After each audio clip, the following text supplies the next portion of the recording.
Bismillahirrahmanirrahim. Assalamualaikum warahmatullahi wabarakatuh. Selamat pagi, salam sejahtera bagi kita semuanya. Om Swastiastu, Namo Buddhaya, salam kebajikan. Bapak, Ibu, dan saudara-saudara sekalian yang saya hormati, ini adalah hal yang sangat spesial, lebih spesial lagi, dan apa itu yang ingin saya bagi? Saya ingin berbagi visi, berbagi mimpi besar, berbagi cita-cita besar bangsa ini. Perjalanan saya dari istana ke tempat ini, saya membayangkan akan jadi apa, akan menjadi seperti apa Indonesia ini di 100 tahun kemerdekaannya, yaitu tahun 2045. Jika kita berani, jika kita mau, dan jika kita punya nyali. Jika kita punya nyali. Bertekad, berusaha keras, bekerja keras untuk berani melakukan lompatan. Inilah yang kita perlukan. 2030-an kita akan mengalami puncak bonus demografi. 68,3 total penduduk Indonesia berusia produktif. Yang ini terjadi hanya satu kali dalam peradaban sebuah negara. Ini bisa menjadi peluang, tapi ini juga bisa menjadi sebuah bencana kalau kita tidak bisa mengelolanya. Oleh sebab itu, kita harus bekerja keras. Sekali lagi, kita harus bekerja keras memanfaatkan peluang ini. Kita harus punya perencanaan taktis. Bukan perencanaan, tapi perencanaan taktis. Visinya juga visi taktis. Punya strategi juga yang taktis. Karena kita berkompetisi dengan negara lain.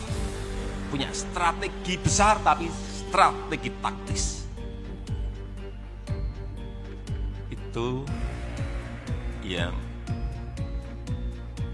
dulu-dulu kita nggak memiliki. Tapi sekarang saya tanya ke Menteri BPN Bappenas, sudah lebih taktis dan lebih detail. Lagi karena kita berhadapan dan kompetisi dengan negara-negara lain.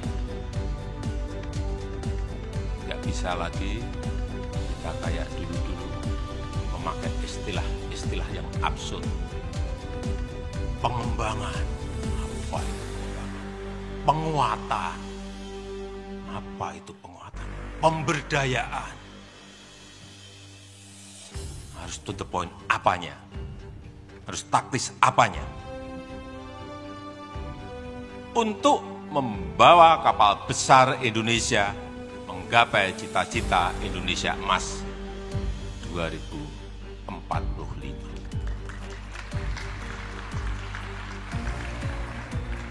Jadi rencana taktis, visi taktis, strategi besar tapi strategi yang taktis, kemudian berani mengeksekusinya.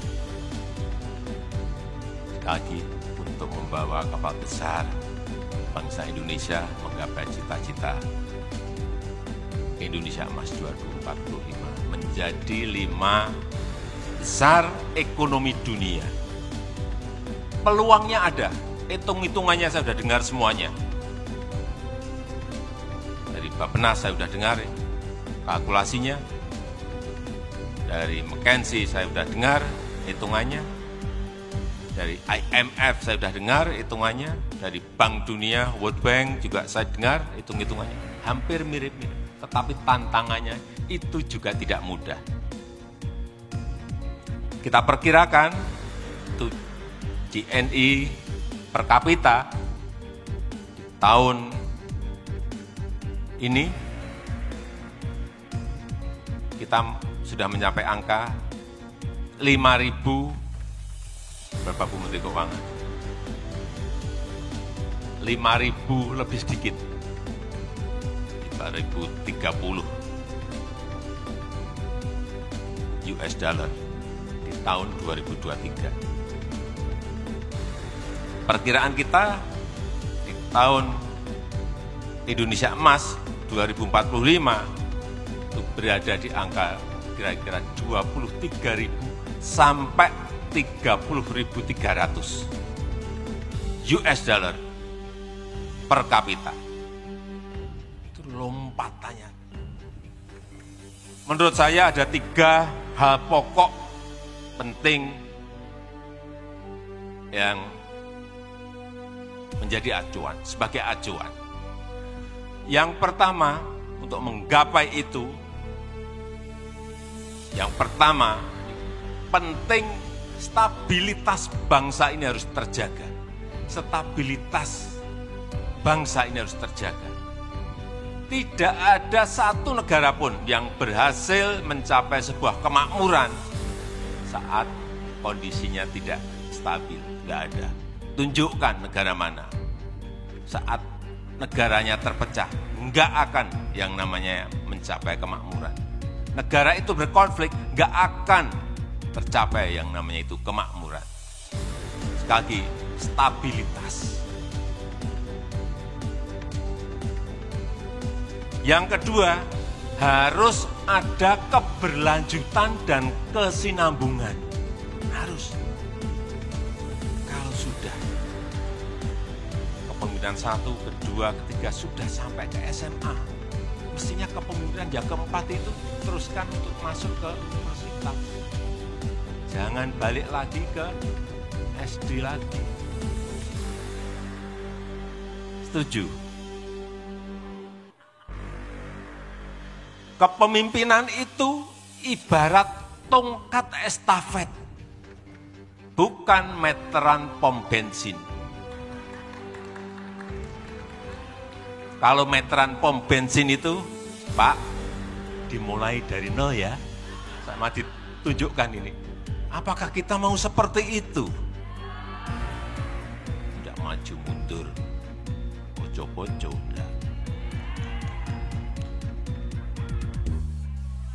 Dan pembangunan Indonesia sentris penting. Hilirisasi industri sangat penting. Inilah nanti yang akan melompatkan kita. Kalau hilirisasi ini berhasil, kita akan lompat.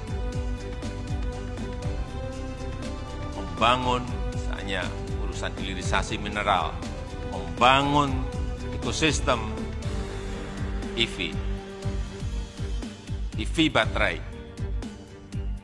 Bagaimana yang dulu kita ekspor hanya mentahan, nikel ekspor hanya mentahan, bisa jadi katot, bisa jadi prekursor, bisa jadi lithium baterai.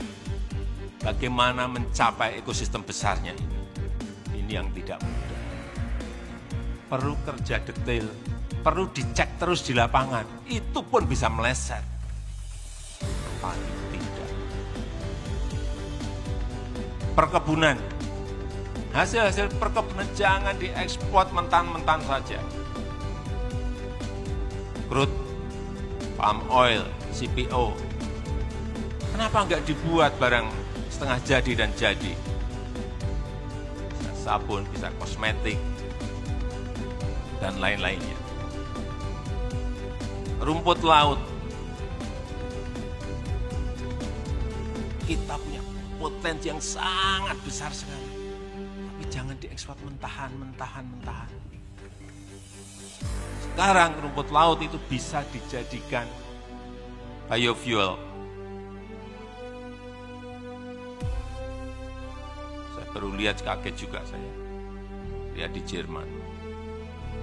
Artinya potensi ini besar, tetapi tantangannya juga besar.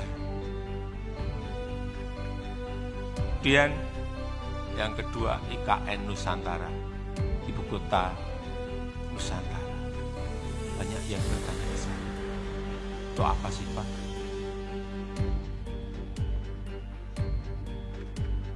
Perlu saya sampaikan, 56% penduduk Indonesia itu ada di Jawa. Dan yang terpadat itu di Jakarta.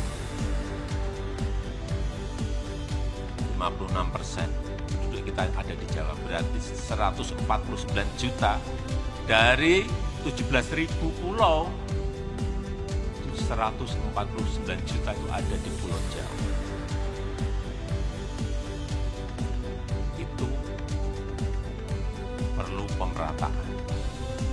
GDP ekonomi kita 58% itu juga ada di Jawa. Yang 17.000 pulau yang lainnya diberi bagian apa?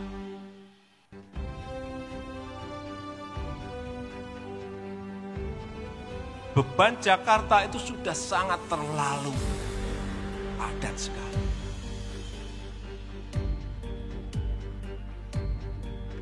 Sebagai kota pendidikan, sebagai kota pariwisata, sebagai kota bisnis, sebagai kota ekonomi, sebagai kota pemerintahan,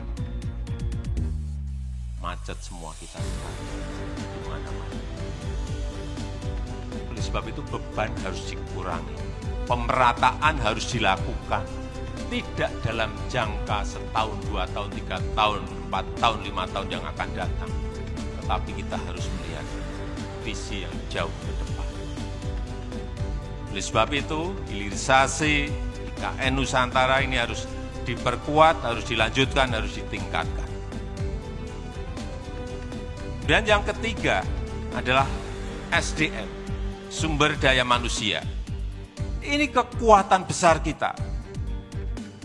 Jangan, tapi juga jangan hanya menang dari segi jumlah, tetapi juga harus dari segi kualitas SDM-nya. Baik secara fisik, skill, karakter produktif, dan karakter disiplin. Ini yang harus kita benahi total, termasuk penguasaan iblis. Lompatan seperti ini yang perlu kita tiru, perlu kita contoh. Karena apa? Karena kualitas SDM yang fokus pada teknologi dan produktivitas. Bapak, Ibu, dan saudara-saudara sekalian, Indonesia emas tidak bisa hadir otomatis. Tapi, sekali lagi, butuh direncanakan dengan baik. Butuh fokus yang sama. Butuh panduan. Butuh haluan. Sehingga saya harap RPJPN yang diluncurkan ini dapat menjadi pedoman kita bersama. Apa sih pedoman kita? Ada di situ. Dan terlepas dari itu semua, bagaimanapun baiknya sebuah perencanaan, bagaimanapun baiknya sebuah perencanaan akan sia-sia jika tidak dibarengi dengan kemampuan eksekusi yang baik. Nggak ada artinya. Oleh sebab itu, untuk mencapai Indonesia Emas 2045, dibutuhkan, sangat dibutuhkan, smart execution.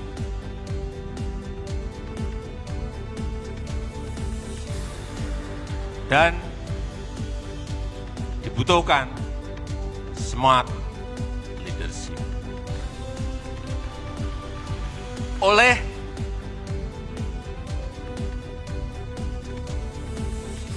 strong leadership yang berani dan pandai mencari solusi dan yang punya nyali. Saya rasa itu yang ingin saya sampaikan, dan dengan mengucap Bismillahirrahmanirrahim, secara resmi saya luncurkan rancangan RPJPN tahun 2025-2045. Terima kasih. Wassalamualaikum warahmatullahi wabarakatuh. Pemutaran kemudi kapal ini menandakan bahwa peluncuran ini untuk mengawal pembangunan Indonesia untuk mewujudkan Indonesia Emas 2045. Sebagai negara besar harus berani melangkah, harus berani memiliki agenda besar untuk kemajuan negara kita, untuk kemajuan bangsa.